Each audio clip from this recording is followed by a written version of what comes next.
Just remembered I had to unmute myself. All right, Rabbi Greenwald, we're all here. Yeshikayach, thank you so much. Let's do it. So, so I was thinking to do something. In the past, what we've always done was we did the way a day. So I was thinking maybe to start learning Sefer Chofetz Chaim inside. But tonight, I just wanted to give a little introduction and just share a few thoughts.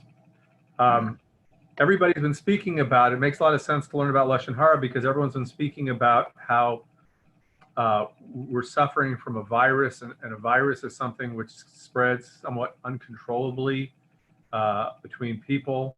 And so the closest kind of dimion, it seems, in the Torah to something which is similar is Lashon Hara, is something which spreads in a viral manner.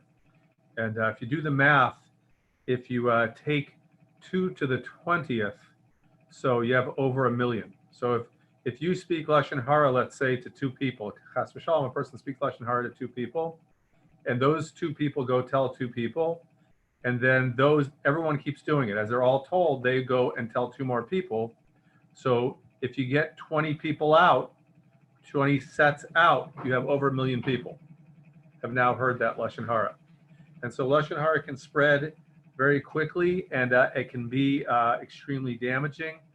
The Chofetz Chaim, in the very beginning, another way that it's viral is the Chofetz Chaim in the very beginning of his Sefer. The way he starts his Sefer is by enumerating all of the various lavim and esim, negative commandments and positive commandments that a person can be over by speaking Lashon Hara. So a person can, not only can it spread virally, but a person can, so to speak, in his own body, spread the virus, and that a person can literally be over a numerous amount of lavim and mevatel, nullifies many positive commandments by speaking only once. And so, so in this way also, Lashon Hara is viral. It also damages 3 people, well, at least 3 people. It can damage many people at just that moment, because the speaker, of course, is damaged by harming himself by having spoken Lashon Hara. All the listeners are over Kabbalah's Lashon Hara and Shmias Lashon Hara. They're all over prohibitions of listening and maybe even accepting Lashon Hara if they accept it is true. And of course, the person that was spoken about is also many times damaged. Another way that it's viral is if Chas v'shalom, a person denigrates a community of Jews. The Chofetz Chaim points this out.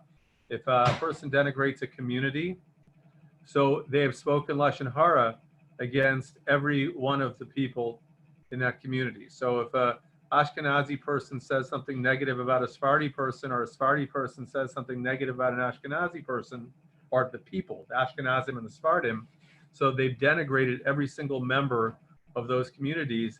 And so depending on how many people are included in those communities are impacted negatively by that, by saying that, so they can be over, have been spoken about 1 million people in one statement.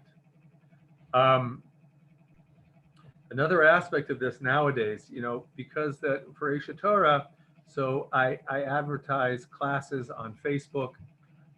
There's various different kinds of social media.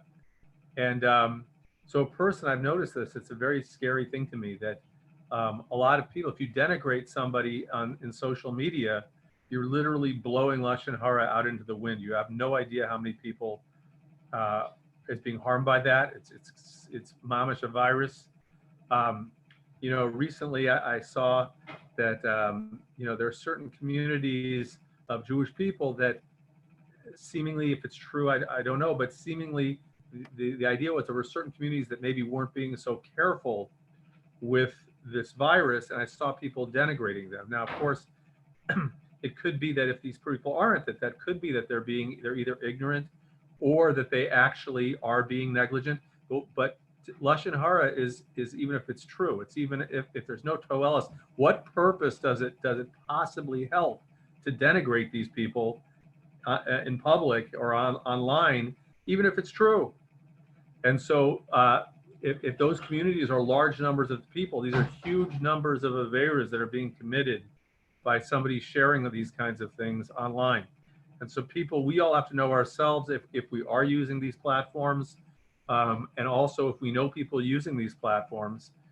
When I saw that, I responded to it, and I told them a story. The other day, my daughter was at the store looking for none other than the vaunted toilet paper, and so somebody in the community there saw her and sent my wife a text that if you need it, we have it.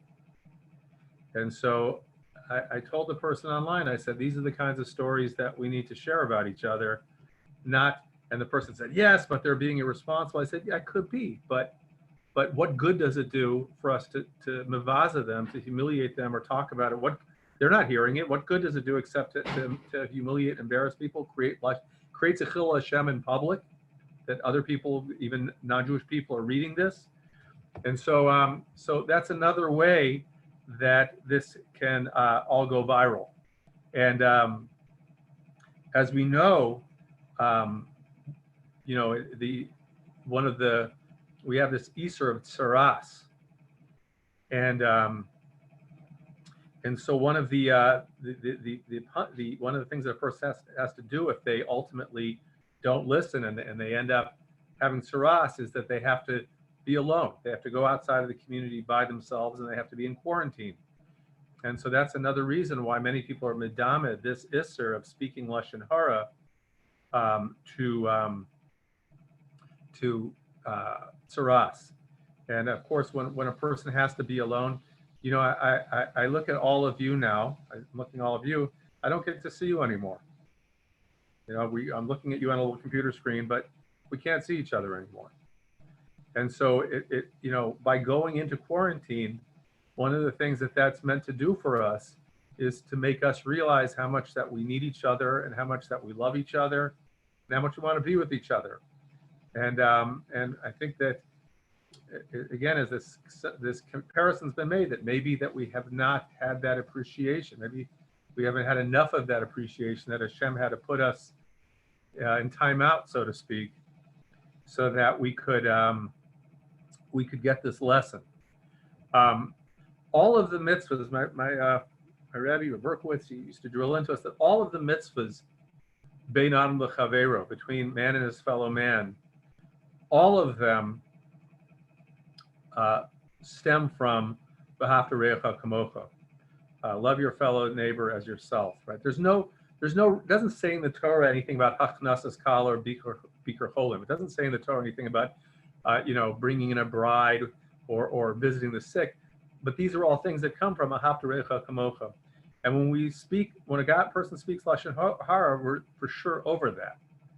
And in that pasuk of v'ahavta re'echa kamocha, it says, don't bear a grudge and don't take revenge.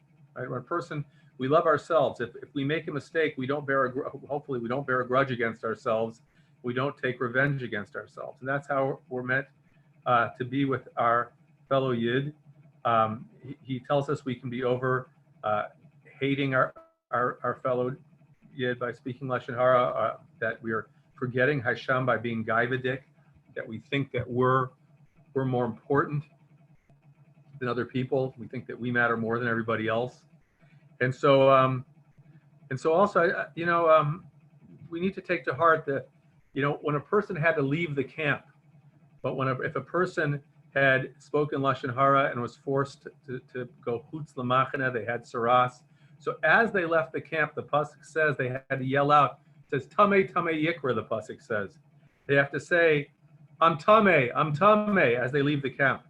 So the Kutzker Rebbe gave a novel interpretation of this pasuk. He said, don't read it, or also read it. Instead of reading it tamei tamei yikra, he has to call out I'm tamei. Read it tamei tamei yikra.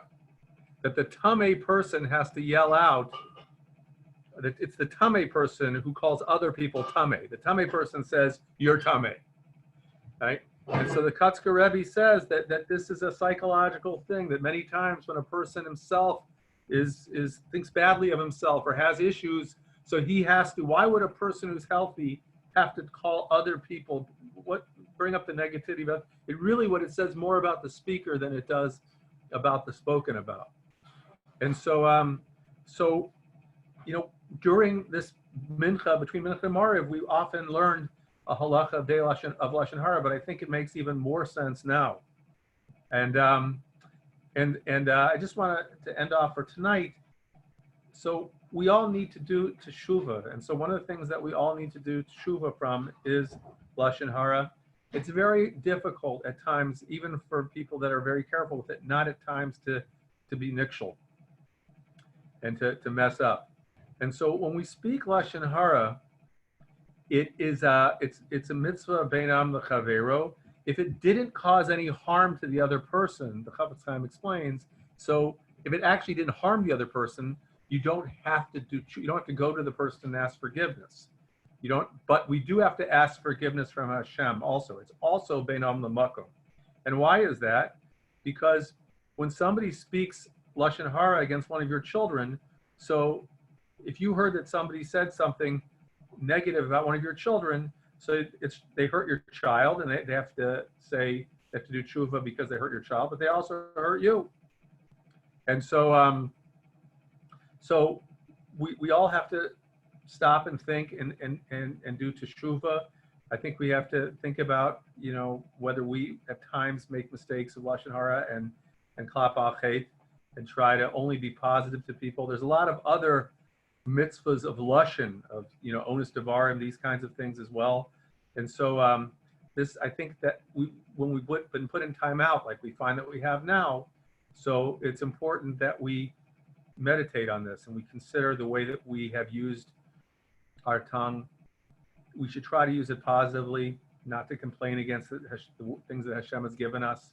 And so anyway, so tomorrow I think we're going to try to start learning the Sefer Chofetz Chaim and see how that goes. And let's see how it goes.